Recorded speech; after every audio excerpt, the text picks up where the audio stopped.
Hello student, आज के इस वीडियो में हम लोग क्लास 12th के इवोल्यूशन का जो तीसरा है वो देखेंगे कि what are the evidences for evolution, कि इवोल्यूशन जो हुआ उसका क्या एविडेंस है, ये कौन कौन सा एविडेंस है जो बताता है कि इवोल्यूशन हुआ, तो इसको हम लोग देखेंगे। तो सबसे पहले evidence that evolution of life forms has Indeed taken place on earth has come from many quarters.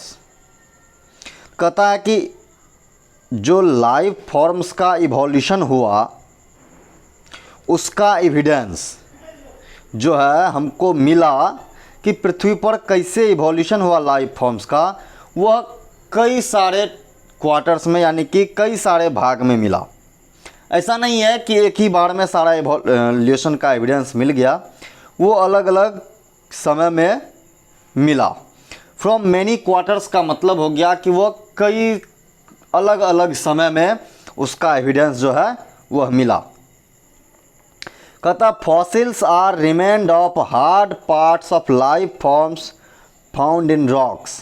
Fossils क्या हो गया कि लाइफ फॉर्म्स का हार्ड पार्ट, कोई जीव है वो बहुत पहले मर गया होगा तो उसका बचा हुआ जो पार्ट है, जो रिमेन्ड पार्ट है, जो कि रॉक्स में पाया जाता है, उसको फॉसिल्स कहते हैं। Rocks from sediment and A cross section of earth crust indicates the arrangement of sediments one over the other during the long history of earth. तो ये सेडिमेंट जो है, सेडिमेंट से जो हमको रॉक मिला, यानी कि जो रॉक सेडिमेंट्री रॉक है उसका जब हम क्रॉस सेक्शन और अर्थ क्रस्ट का जब क्रॉस सेक्शन लेते हैं, अर्थ को जब खोदते हैं तो उसका बनावट वो इंडिकेट करता है कि सेडिमेंट जो है एक दूसरे के ऊपर कैसे है, arrangement of sediment one over the other, कि वह कैसे एक दूसरे के ऊपर बनते गया during the long history of earth. पृथ्वी जो इतना दिन से बना है, इतना पुराना जो है, तो पृथ्वी का जो हिस्ट्री है इस दौरान सेडिमेंट कैसे बनते गया और उसमें जीवों का जो फॉसिल्स है वह कैसे अरेंज रहा, तो वो हमको वो पता चलता है रॉक से, उसके क्रॉस सेक्शन से, अर्थ क्रस्ट के क्रॉस सेक्शन से ये चीज़ हमको पता चलता है। डिफरेंट एज्ड रॉक सेडिमेंट्स, अलग अलग एज का जो रॉक सेडिमेंट है contains fossils of different life forms, मतलब अलग अलग एज के जो रॉक सेडिमेंट है, जो हमको रॉक सेडिमेंट्री रॉक मिलता है अलग अलग एज का, उसमें अलग अलग लाइफ फॉर्म्स के फॉसिल्स पाए जाते हैं। Who probably dead during the formation of the particular sediment, और जो उसमें ऐसा प्रोबेबल है, प्रोबेबिलिटी है कि वो मर गया होगा उसी दौरान, जिस दौरान वो सेडिमेंट बना होगा उस दौरान वो जीव, उसमें लाइफ फॉर्म्स जो है वो उसमें मर गया होगा। Some of them appear similar to modern organism, कुछ जो है उसमें से अभी के जीवों के तरह ही सिमिलर दिखता है। दे रिप्रेजेंट एक्सटिंक्ट ऑर्गेनिज्म, तो वो जीव एक्सटिंक्ट ऑर्गेनिज्म को रिप्रेजेंट करता है, जैसे dinosaur. A study of fossil in different sedimentary layer, जब हम फॉसिल्स का स्टडी करते हैं अलग अलग सेडिमेंट्री लेयर में, इंडिकेट्स द जियोलॉजिकल पीरियड, वो क्या इंडिकेट करता है, तो जियोलॉजिकल पीरियड, जो अर्थ का एज का पीरियड है वो इन विच दे एग्जिस्टेड, जिस समय वो पाया जाता था जिस समय, उस पीरियड को वो इंडिकेट करता है। तो यदि हम उस सेडिमेंट्री लेयर के फॉसिल्स का स्टडी करते हैं तो उससे हमको जिस समय वो पाया जाता था पृथ्वी पर, उस समय का जो अर्थ का पीरियड था उसके बारे में उससे हमको पता चलता है। The study showed that life forms varied over time and certain life forms are restricted to certain geological time span। Study से हम लोग को ये पता चलता है कि लाइफ फॉर्म कई तरह का बना over time and certain life forms, कुछ लाइफ फॉर्म्स जो है एक खास जियोलॉजिकल टाइम स्पैन में पाया जाता था। मतलब कुछ जीव एक खास लाइफ टाइम में ही, एक टाइम पीरियड में ही पृथ्वी पर मिलता था। Hence new forms of life have arisen at different times in the history of earth. तो नया लाइफ फॉर्म्स जो है वह पृथ्वी पर बना, अलग अलग समय में पृथ्वी पर अलग अलग समय में नया लाइफ फॉर्म्स बनते गया। All this is called palaeontological evidence. तो इसको हम लोग पैलियोंटोलॉजिकल एविडेंस कहते हैं। पैलियोंटोलॉजी जो है उसको हम लोग कहते हैं कि स्टडी ऑफ फॉसिल्स। तो ये फॉसिल्स जो एविडेंस के रूप में मिलता है, तो इसलिए इसको हम लोग पैलियोंटोलॉजिकल एविडेंस कहते हैं। उसके बाद do you remember how the age of fossils are calculated. Fossils का एज कैसे कैलकुलेट करते हैं? तो C14 कार्बन 14 मेथड से हम लोग फॉसिल्स का एज कलेक्ट करते हैं। Do you recollect the method of radio active dating and the principle behind the procedure. कहता है कि इसका क्या मेथड है रेडियो एक्टिव डेटिंग का और इसका क्या प्रोसीड्योर है वो कलेक्ट करने के लिए। तो किस जीव के शरीर में जितना मात्रा C14 का रहता है उससे उसका एज निकाला जाता है, क्योंकि C14 एक रेडियो एक्टिव एलिमेंट है और उसका हाफ लाइफ होता है, तो उस हिसाब से उसका एज निकाला जाता है। Comparative anatomy and morphology shows similarities and difference among organisms of today and those that existed years ago। Comparative anatomy और मॉर्फोलॉजी, एनाटॉमी हो गया उसका इंटरनल स्ट्रक्चर और मॉर्फोलॉजी हो गया उसका एक्सटर्नल स्ट्रक्चर। ये बताता है, ये कंपैरेटिव एनाटॉमी और मॉर्फोलॉजी से हमको पता चलता है आज जो जीव है और पहले जो जीव था उसके बीच सिमिलरिटीज और डिफरेंस का पता चलता है। तो किससे चलता है? तो ये कंपैरेटिव एनाटॉमी और मॉर्फोलॉजी से जो जीव पहले था और जो जीव अभी है उसके बीच का सिमिलरिटीज और डिफरेंस पता चलता है।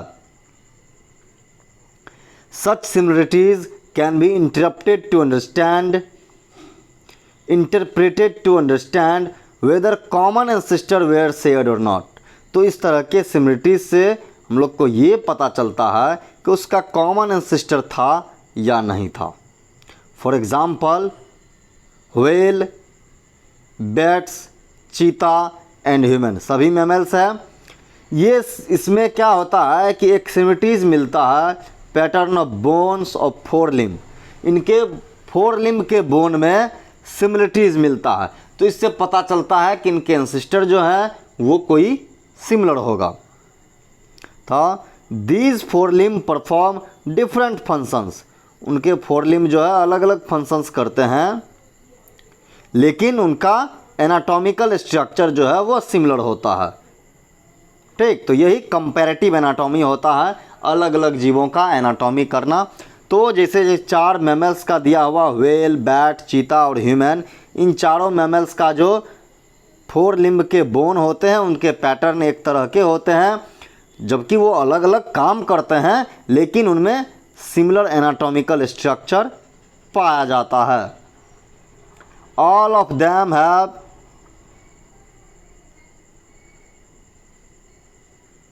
Humerus, radius, ulna, carpals, metacarpals and phalanges in their 4 limb. ये जो है humerus, radius, ulna, carpals, metacarpals and phalanges, ये 4 लिम्ब के बोन्स हैं। ये बोन्स के नाम होते हैं ह्यूमरस, रेडियस, अल्ना, कार्पेल्स, मेटाकार्पेल्स और फेलोजेंस। ये 4 लिम्ब के बोन है और कहता है कि ये सारे बोन्स जो मैमल्स का एग्जाम्पल पहले था व्हेल, बैट, चीता और ह्यूमन, इन सभी के 4 लिम्ब्स में ये सारे बोन्स पाए जाते हैं, जबकि ये सारे के 4 लिम्ब्स अलग अलग फंक्शंस करते हैं लेकिन एनाटॉमिकल स्ट्रक्चर में वो सिमिलर होते हैं। तो ये सभी बोन्स सबके 4 लिम्ब में पाया जाता है। Hence in these animals the same structure developed along different direction.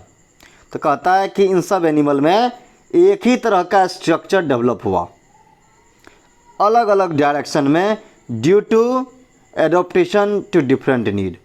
तो जिन जीवों को जैसा नीड हुआ उस हिसाब से उसका डेवलपमेंट हुआ, स्ट्रक्चर डेवलप किया, लेकिन जो कंपैरेटिव एनाटॉमी होता है वो एक सिमिलर होता है इन सारे जीवों के फोर लिम्ब का। This is divergent evolution and these structure are homologous. तो इस तरह के इवोल्यूशन को डाइवर्जेंट इवोल्यूशन कहते हैं। डाइवर्जेंट मतलब फैलना, एक ही तरह का स्ट्रक्चर है जो कंपैरेटिव एनाटॉमी में एक ही तरह का है, एक ही फोर लिम्ब है, एक ही स्ट्रक्चर से बना हुआ फोर लिम्ब है, लेकिन वो अलग अलग फंक्शंस करता है, तो वो हो गया डाइवर्जेंट इवोल्यूशन। और चूंकि वो स्ट्रक्चर जो है वो सिमिलर होते हैं, स्ट्रक्चर एनाटॉमी उसका सिमिलर होता है, लेकिन फंक्शंस अलग होते हैं, तो इस तरह के स्ट्रक्चर को होमोलोगस स्ट्रक्चर कहते हैं। यानी कि ऐसे स्ट्रक्चर जिनका बनावट सेम होता है लेकिन उनके फंक्शंस अलग होते हैं, तो उनको होमोलोगस स्ट्रक्चर कहते हैं। और इस तरह के इवोल्यूशन को डाइवर्जेंट इवोल्यूशन कहते हैं। डाइवर्जेंट मतलब फैलना, एक ही जगह से फैलना। Other examples, homology indicates common ancestry. Homology का मतलब हो गया यानी कि होमोलोगस ऑर्गन का पाया जाना, ये इंडिकेट करता है कि उन सारे जीवों का एक कॉमन एंसेस्टर था। दूसरा एग्जाम्पल है, other examples are vertebrate, hearts and और ब्रेन। वर्टिब्रेट का हर्ट और ब्रेन। इन प्लांट ऑल्सो, अब प्लांट का एग्जाम्पल है, कहता है कि द थॉर्न, कांटा and tendrils of bougainvillea and cucurbita represent homology. ये होमोलॉजी को यानी कि जो उसका स्ट्रक्चर होता है वो एक ही होता है लेकिन फंक्शंस अलग करता है, तो वो कहता है कि वो होमोलॉजी को ही रिप्रेजेंट करता है। बोगनविलिया का थॉर्न और कुकरबिटा का टेंड्रिल दोनों स्टेम होता है, तो वो चीज़ एक ही होमोलॉजी का होता है। Homology is based on divergent evolution. Homology divergent evolution पर बेस्ड है, वेयर एनालॉगी या analogy refers to situation exactly opposite, जबकि एनालॉजी जो है इसके जस्ट अपोजिट होता है। Wings of butterfly and birds looks alike, एक ही तरह का दिखता है। विंग्स जो है बटरफ्लाई का और बर्ड्स का एक ही तरह का दिखता है, लेकिन ये चीज़ एनालॉजी होता है, यानी कि एक तरह का दिखता है, फंक्शन सेम होता है लेकिन स्ट्रक्चर अलग होता है, तो इस चीज़ को हम लोग एनालॉगस ऑर्गन कहते हैं। जब ऐसे दो ऑर्गन जिनका एक ही फंक्शंस होता है लेकिन उनके स्ट्रक्चर अलग होते हैं, तो उसको एनालॉगस ऑर्गन कहते हैं। और वो कन्वर्जेंट इवोल्यूशन होता है और वो कॉमन एंसेस्टर को रिप्रेजेंट नहीं करता है। कहता they are not anatomical similar. तो इस तरह के ये जो विंग्स ऑफ बटरफ्लाई है और विंग्स ऑफ बर्ड है, ये एनाटॉमिकली सिमिलर नहीं होते हैं, लेकिन ये सिमिलर फंक्शंस करते हैं। तो ऐसे ऑर्गन्स, ऐसे स्ट्रक्चर जो सिमिलर फंक्शंस करते हैं लेकिन उनका जो एनाटॉमी होता है वो अलग होता है, तो उसको हम लोग एनालॉगस ऑर्गन कहते हैं और वो कन्वर्जेंट इवोल्यूशन को शो करता है। तो ये लिखा है hence analogous structure are a result of convergent evolution. तो एनालॉगस स्ट्रक्चर जो है वह कन्वर्जेंट इवोल्यूशन का मतलब कन्वर्जेंट इवोल्यूशन को बताता है। Different structure evolving for the same function and hence having similarities. अलग अलग स्ट्रक्चर जो है वो इवॉल्व हुआ एक ही काम को करने के लिए, तो इसलिए उसमें सिमिलरिटीज़ होता है। दूसरा एग्जाम्पल जो है एनालॉजी का वो है क्या कि other example of analogy are the eye of the octopus and of mammals. Octopus का आई और मैमल्स का आई दोनों एक ही काम करता है लेकिन दोनों के स्ट्रक्चर अलग होते हैं। और the flipper of penguins and dolphins. Penguin का फ्लिपर और डॉल्फिन का फ्लिपर एक ही फंक्शंस करता है लेकिन स्ट्रक्चर अलग होता है। तो ये जो है एनालॉजी को रिप्रेजेंट करता है। ठीक, फंक्शन सेम होते हैं लेकिन स्ट्रक्चर अलग होते हैं। One can say that it is similar habitat that has resulted in selection of similar adaptive feature in different group of organisms but toward the same function। तो कोई यह कह सकता है कि एक ही तरह का हैबिटेट में वो रहने के कारण उसमें जो है has resulted in selection of similar adaptive feature, उनमें एक ही तरह का एडेप्टिव फीचर का सिलेक्शन हुआ अलग अलग ग्रुप ऑफ ऑर्गेनिज्म में एक ही तरह के काम को करने के लिए। जैसे स्वीट पोटैटो है, रूट का मॉडिफिकेशन होता है and potato stem modification is another example of analogy. एक ही तरह के हैबिटेट में रहता है, दोनों सॉइल में रहता है, एक ही तरह का मॉडिफिकेशन हुआ, एक ही तरह का फंक्शंस हुआ, दोनों जो है फूड स्टोर करता है लेकिन दोनों अलग अलग स्ट्रक्चर है। तो ये चीज़ भी एनालॉजी का एग्जाम्पल होता है। तो यहाँ वही मेन चीता, व्हेल और बैट का होमोलोगस दिया हुआ है, बोन का स्ट्रक्चर, ठीक, ये और ये प्लांट का दिया है, बोगनविलिया का थॉर्न और कुकुरबिटा का टेंड्रिल। तो ये होमोलॉजी को बताता है, होमोलोगस ऑर्गन को इस फोटो में बता रहा है। मैन, चीता, व्हेल और बैट सबके फोर लिम्ब में एक ही तरह का बोन का स्ट्रक्चर होता है, वो जो पहले देखे वो दिखा रहा है। उसके बाद कहता है in the same line of argument, similarities in proteins and genes performing a given function among diverse organisms give clues to common ancestry। दूसरा है कि यदि हम प्रोटीन में सिमिलरिटीज़ देखते हैं और जीन में जो एक ही तरह के काम को करता है अलग अलग ऑर्गेनिज्म में, तो उससे भी क्लू मिलता है कॉमन एंसेस्ट्री का। यदि अलग अलग जीव में एक ही तरह का जीन है और एक ही तरह का वो फंक्शन कर रहा है, तो इससे भी हम लोगों को कॉमन एंसेस्ट्री का क्लू मिलता है। These biochemical similarities point to the same shared ancestry as a structural similarities among diverse organism. तो इस तरह का बायोकेमिकल सिमिलरिटीज़ जो है यह एक ही तरह का एंसेस्ट्री शेयर करता है, तो उसके स्ट्रक्चरल सिमिलरिटीज़ जो है वो अलग अलग जीवों में होते हैं। कहता man has breed selected plants and animals for agriculture. Man जो है सेलेक्टेड प्लांट और एनिमल को एग्रीकल्चर के लिए ब्रीड कराता है, हॉर्टिकल्चर के लिए, स्पोर्ट और सिक्योरिटी के लिए, अलग अलग चीज़ों के लिए मैन जो है अपने हिसाब से जीवों में ब्रीड कराता है। Man has domesticated many wild animal and crop. Man जो है वह पालता है बहुत सारे वाइल्ड एनिमल और क्रॉप्स को उगाता है। This intensive breeding programme has created breed that differ from other breeds. तो इस तरह का जो ब्रीडिंग प्रोग्राम होता है उससे एक अलग तरह का ब्रीड बनता है डॉग्स का ही, but still are of the same group, लेकिन वह एक ही ग्रुप का होता है। मान लीजिए कि हम डॉग को ब्रीड कराए और फिर उसमें अलग तरह का एडॉप्टेशन, दो अलग अलग डॉग्स के बीच ब्रीड करा करके हम बेहतर तरीके का डॉग प्राप्त करते हैं, तो लेकिन वह भी उसी ग्रुप में आएगा। It is argued that if with in 100 of years man could create new breed. ऐसा हम कह सकते हैं कि यदि सैकड़ों साल तक इस तरह का चीज़ किया जाए तो मैन जो है एक नया ब्रीड क्रिएट कर सकता है। Could not nature have done the same over millions of year.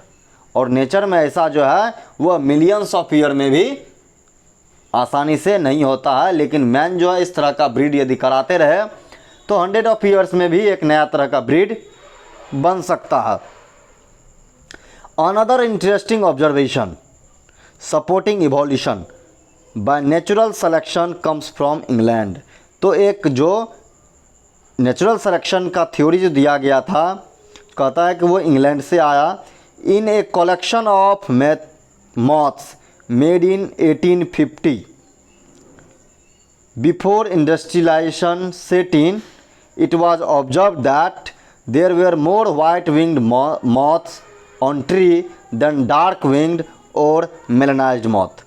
ये कहता है कि इंग्लैंड से एक नेचुरल सिलेक्शन वाला आया। क्या हुआ कि जब इंग्लैंड में इंडस्ट्रियल हुआ था, इंडस्ट्रियलाइजेशन का सेटअप हुआ था, तो उससे पहले कहता है 1850 से जब इंडस्ट्रियलाइजेशन का सेटअप हुआ उससे पहले इंग्लैंड में जो है वाइट विंग्ड मॉथ ये ज़्यादा पाया जाता था इंग्लैंड में, क्योंकि ठंडा प्रदेश है, वाइट कलर का पैंट रहता था घरों पर, तो कहता है कि वाइट विंग्ड मॉथ ज़्यादा पाया जाता था पेड़ पर डार्क विंग्ड मॉथ की अपेक्षा और मेलनाइज्ड मॉथ की अपेक्षा। लेकिन जब कहता है in the collection carried out from the same area after the industrialization in 1920, 1920 ईस्वी के बाद जब सेम चीज़ देखा गया आफ्टर द इंडस्ट्रियलाइजेशन के बाद, तो क्या हुआ कि मोर डार्क विंग्ड मॉथ मिला सेम एरिया में। एक ही एरिया में कुछ सालों में मॉथ का जो नंबर था वो बदल गया। कहता इंडस्ट्रियलाइजेशन से पहले वाइट विंग्ड मॉथ ज़्यादा था, जबकि इंडस्ट्रियलाइजेशन के बाद जब 1920 ईस्वी में सेम चीज़ किया गया तो देखा गया कि सेम एरिया में डार्क विंग्ड मॉथ ज़्यादा हो गया वाइट विंग से। कहता था प्रोपोर्शन वाज रिवर्स्ड, उसका प्रोपोर्शन जो है वो बदल गया, उल्टा हो गया। The explanation put fourth for the observation was that predator will spot a mouth against a contrasting background. During post-industrialization period, the tree trunk become dark due to industrial smoke and soot. तो इसका जो explanation दिया गया वो दिया गया क्या कि ऐसा देखा गया कि प्रीडेटर जो है वह माउथ को स्पॉट कर लेता था, कंट्रास्टिंग बैकग्राउंड में माउथ को स्पॉट कर लेता था। तो स्पॉट कर लेता था, तो पोस्ट इंडस्ट्रियलाइजेशन पीरियड के बाद क्या हुआ कि ट्री ट्रंक जो है वह डार्क हो गया धुआं के कारण, इंडस्ट्रियल स्मोक के कारण। तो इस कंडीशन में white winged moth did not survive due to predators. चूंकि लीफ जो है वह काला हो गया स्मोक से, तो डार्क बैकग्राउंड पर वाइट कलर्ड मॉथ जो है आसानी से प्रीडेटर को दिख जाता था, तो इसलिए वो ज़्यादा सरवाइव नहीं कर पाया।